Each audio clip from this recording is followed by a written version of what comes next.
الشيطان الرجيم بسم الله الرحمن الرحيم هل أتاك حديث الغاشية وجوه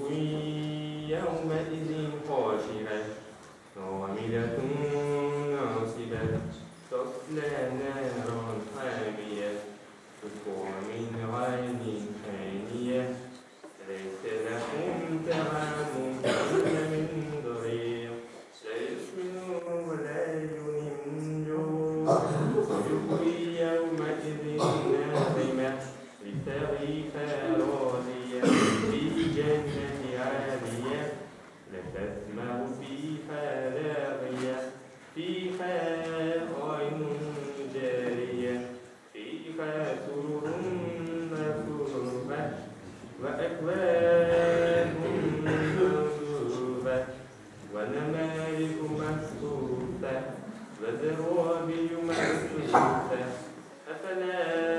ينظرون إلى الإبل كيف خلقت وإلى السماء كيف رفعت